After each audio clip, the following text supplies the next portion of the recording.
This video is brought to you by the No Fear community. Gopal RajGuru is a managing partner at Innovate+Grow group. He's also a consultant, a sales performance coach, an educator and a facilitator. Welcome. Could you tell us a bit, what is it exactly that you do and a bit about your background? Okay, let's start with my background. I mean, we were talking about diversity.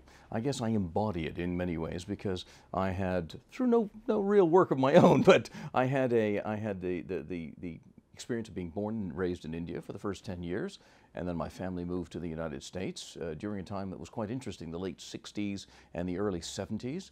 And after a number of years there, I moved to Europe, and for the last 23 years I've been living in Europe. And my work is actually involved in a number of different areas. So I come out of the same area that Pekka does, basically, high technology. So I worked in software companies primarily, working with the sales side of software companies, helping to build international distribution channels across, well, Europe, the Middle East, Africa, and Asia. And over the last 15 years, I've focused more on consulting and using my experience in those areas to help other organizations do more or less the same thing. So help to develop their sales teams, develop channel sales, and to try and work more homogeneously across often multinational and multicultural borders. So this fits very nicely in with what we're talking about. You worked for Pekka Viljakainen at Tieto Corporation as a facilitator around the time when a lot of the material for the No Fear book was developed. Right. How has the world changed since then because of the digital cowboys and their arrival? How has it changed? It was an interesting question. I thought about this for quite a while. I think what's changed is, number one, the appreciation of the fact that there are differences. I think the internet has in many ways created a great equalization platform that allows the differences not only to be more visible to other people, because before we worked in our little silo. We worked, whether we were in Finland, we were in Sweden, we were in Denmark or the Netherlands or Germany, our world was largely limited to what we could see and what we could travel to. And today, just a click of a mouse takes you to, it can take you to Malaysia, to Argentina, and everywhere in between. So I think the awareness of the differences has actually heightened tremendously. But at the same time, the internet has also created, if you will, a bit of an equalization in terms of these differences mean less because the communication that's facilitated by the internet allows people in these often very disconnected and different places to be able to link to each other and to share information in ways that they couldn't before. You're carrying an iPad, for example, so what that means is even without the need to sit down at a PC and open and do all of this stuff, wandering wherever you are, you pick up a network or a 3G and you have access to information that you didn't have, even 5 or 10 years ago. And that, I think, changes the perspective and it changes the conversation in the way people interact with each other. So that to me is the biggest difference, the awareness as well as the way in which that awareness is used to change the conversation. One of the points in No Fear is that cultural and national differences mean less for the kids of today, the digital cowboys. Yeah. How's that changing corporate leadership? Or how should it change it? Not as quickly as I think it should, because I think much of the corporate leadership that you see today are the same ones that were in place 5 years ago. Okay, in the case of Pekka, that's changed specifically, but in many of these organizations that I work with today, particularly in the industrial sectors and consulting businesses and things like that, the leadership does recognize the need to integrate this widening playing field, if you will. I wouldn't say it's a leveling one, but it's a widening playing field, and that more players are acting upon it in different ways.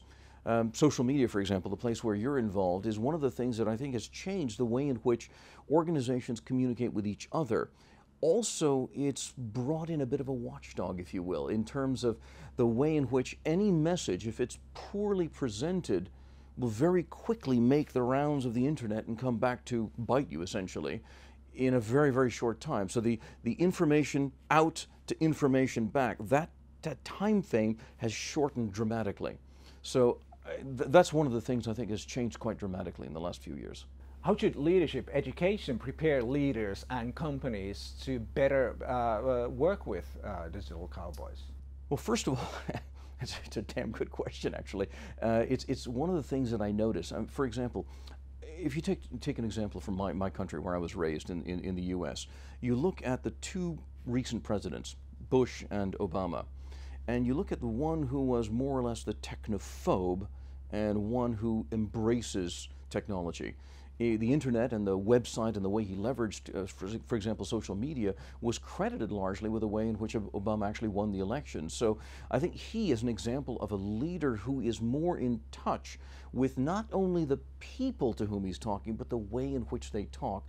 That link, I think, is one of the essential things that leadership schools, I mean, we're sitting at IMD, so this is one of the things I think that IMD has to do, as well as other organizations, is to bring together this mesh. And it's not just about the technology, it's the way in which people use the technology to communicate and how to leverage that to actually accomplish their business goals, because the business objectives and the challenges they face, those don't change. Those are exactly the same. We need to enter a new market, we have to launch a new product.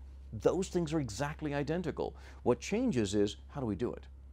And the way to reach your target market, I think that's changing quite dramatically in the last few years. And that's where I think the old practices of leadership schools need to catch up a little bit with what's going on today. In a global world, is good leadership everywhere? Yes. Yes, without a doubt. It's one of the areas in which I work today is leadership development. And one of the things that we've discovered is, regardless of the means of communication and whatnot, it's still about the people. It's not about the technology. And if you focus on good leadership, which is about providing clear direction, making sure expectations are clear, providing good feedback, understanding what needs to be done, how I as a leader need to adapt to your needs as a follower in order to make sure that we're giving you what you need to accomplish our joint objectives, that's irrelevant of media, actually. So good leadership is just good leadership, absolutely. So what are you saying is that cultural differences actually mean less than they used to? Yes, I believe that cultural differences, although they will never go away, and I hope they don't, because it's part of what makes the world rich in terms of the human interaction.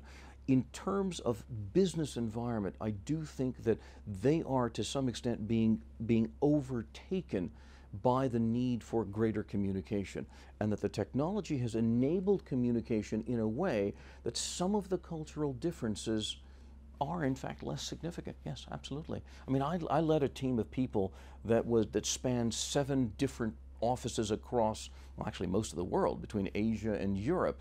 And in that group of people, there were about 23 or 24 different nationalities.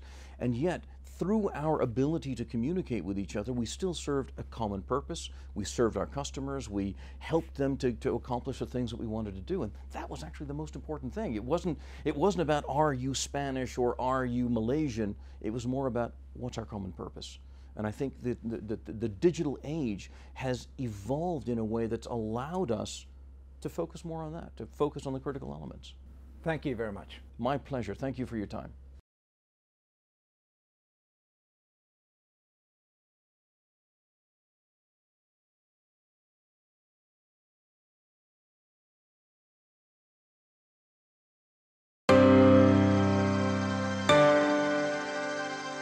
This video is brought to you by the No Fear community.